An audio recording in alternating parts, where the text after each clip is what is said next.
Anyone who has ever been in a relationship with a malignant narcissist or otherwise manipulative, toxic person is well acquainted with how they use language differently. The phrases that most people use in everyday conversations bear a far different meaning in the context of an abusive relationship with a narcissist.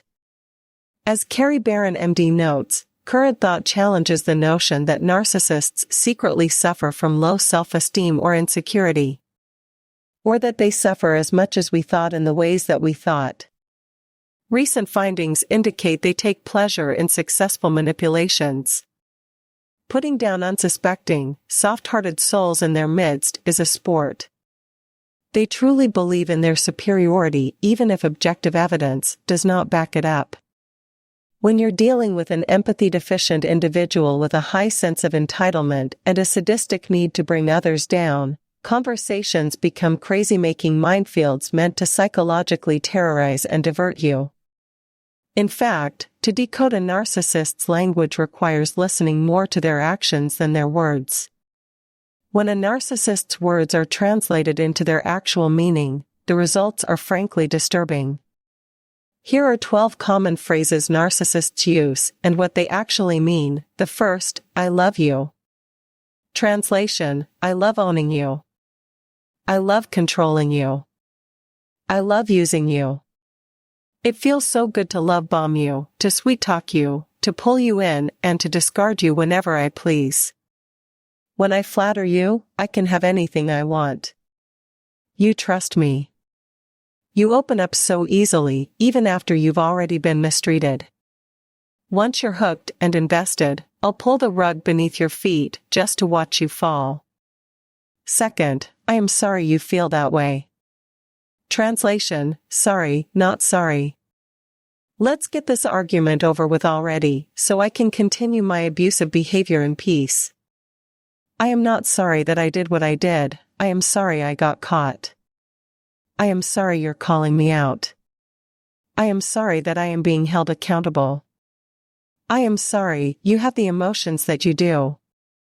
To me, they're not valid because I am entitled to have everything I want regardless of how you feel about it. Third, you're oversensitive/overreacting. Translation, you're having a perfectly normal reaction to an immense amount of bullshit, but all I see is that you're catching on. Let me gaslight you some more so you second-guess yourself. Emotionally invalidating you is the key to keeping you compliant. So long as you don't trust yourself, you'll work that much harder to rationalize, minimize, and deny my abuse. While you're working so hard to please me, I am reaping all the benefits without any consequences for my behavior. Fourth, you're crazy. Translation, I am a master of creating chaos to provoke you. I love it when you react. That way, I can point the finger and say you're the crazy one. After all, no one would listen to what you say about me if they thought you were just bitter or unstable. Forget the fact that I am the one who's truly rageful and irrational, lashing out anything that threatens my sense of superiority. Fifth, my exes are crazy. Translation, I made my exes crazy. It was so fun. All I had to do was provoke, poke and prod until I got a reaction. Finally, when I did, I used those reactions against them to show everyone how unhinged they are. Soon, you'll be the crazy ex, too. Sixth, she/he is just a friend. Translation, I keep this person as a backup for whenever I get bored. They may replace you if you leave. In fact, they may already be acting as a valuable side piece. If you complain about my shady behavior with this person, I'll make sure you seem like the controlling one. Seventh, you're so jealous and insecure. Translation, God, this love triangle is fun. I love the way you compete for my attention. Makes me feel so desirable and powerful when I flirt with others in front of you. Get you riled up. It's especially entertaining to manufacture insecurities in you by pointing out flaws that don't exist or to pick at the wounds that already do. The more diminished you feel, the less likely you'll try to escape my grasp. The truth is, everything you suspect about my flirtations and affairs is grounded in reality. But let me remind you, I am entitled to everything. That includes the attention of other romantic prospects. 8. You have trust issues. Translation: I am an untrustworthy person, which I've shown time and time again by betraying you. Your gut is right, but it'll be a cold day in hell if I ever admit it. The best thing you could probably do is trust yourself and run in the other direction, but of course, that would be far less fun for me. 9th, it's not all about you. Translation: it's really all about me.